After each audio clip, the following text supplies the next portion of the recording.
মদিনার সনদ অনুযায়ী তার রাষ্ট্র পরিচালনা করবেন। আওয়ামী লীগও মদিনার সনদ অনুযায়ী রাষ্ট্র পরিচালনার কথা বলেছেন।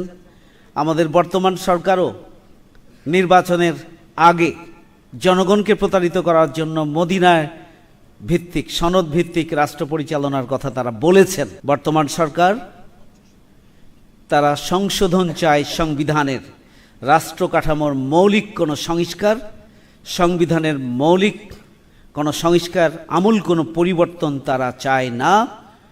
কারণ তারা আগের সরকারগুলোর ধারাবাহিকতায় আবারও তারা জনগণের উপরে জেঁকে বসে ক্ষমতাকে দীর্ঘায়িত করার একটা সুদূর প্রসারী পরিকল্পনা বা চক্রান্ত বাস্তবায়নের পথে হাঁটছে।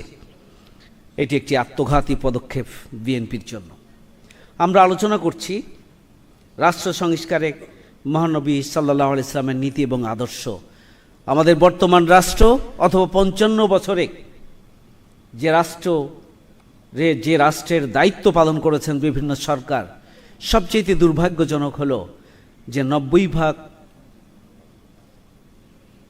আল্লাহর প্রতি আস্থা এবং বিশ্বাসের যে বাংলাদেশ, সেই বাংলাদেশে ইসলামকে রাষ্ট্রীয় আদর্শ হিসাবে প্রতিষ্ঠার এই চেতনার সাথে বাংলাদেশ জামাত ইসলামী বা ইসলামী দলগুলো ছাড়া কোনো রাজনৈতিক দল যারা 54 বছরের ক্ষমতায় এসেছে তারা এই বিশ্বাস পোষণ করে না, তারা এই ধারণার সাথে একমত নয় এবং ইসলাম ভিত্তিক কোনো রাষ্ট্র হতে পারে এই বিশ্বাস এবং চেতনা তাদের মধ্যে নেই। এটি সবচেয়ে বড় দুর্ভাগ্য আমাদের।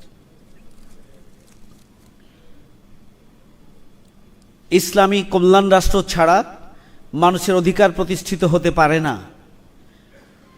ইসলামী কল্যাণ রাষ্ট্র ছাড়া প্রকৃত অর্থে ন্যায় এবং ইনসাফের বাংলাদেশ প্রতিষ্ঠিত হওয়া সম্ভব নয়। এখানে মানুষের অধিকার এবং মর্যাদা সমুন্নত হওয়া সম্ভব নয়।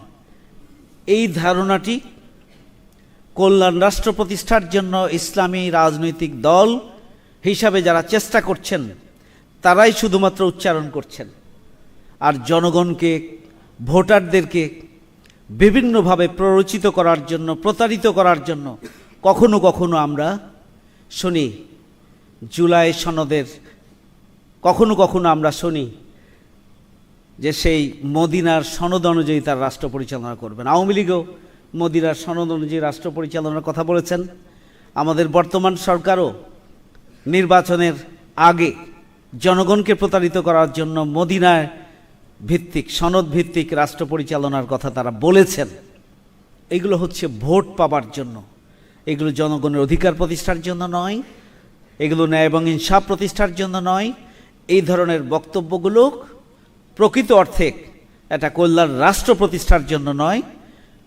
এটি হচ্ছে ভোটের এই বাজারে জনগণকে প্রতারিত করে একটা স্বপ্ন দেখিয়ে ক্ষমতায় যাওয়ার একটা প্রতারণা ছাড়া, একটা সিরিজ হিসাবে ব্যবহার করা ছাড়া আর কিছুই নয়। প্রথমবারের মতো প্রবাসীর সিটিতে শুরু হলো কমার্শিয়াল শপ বরাদ্দ। আপনার ব্যবসাকে দিন একটি আধুনিক ও সম্ভাবনাময় ঠিকানা। একই সঙ্গে নিশ্চিত করুন ভবিষ্যতে লাভজনক বিনিয়োগ। সীমিত সংখ্যক কমার্শিয়াল স্পেস এখন বুকিং চলছে। স্ক্রিনে প্রদর্শিত নাম্বারে আজই যোগাযোগ করুন এবং আপনার পছন্দের শপটি বুকিং নিশ্চিত করুন। স্পেস সীমিত, তাই দেরি নয়, আজই বুকিং করুন। প্রবাসীর সিটি, আপনার ব্যবসা ও বিনিয়োগের স্মার্ট সমাধান।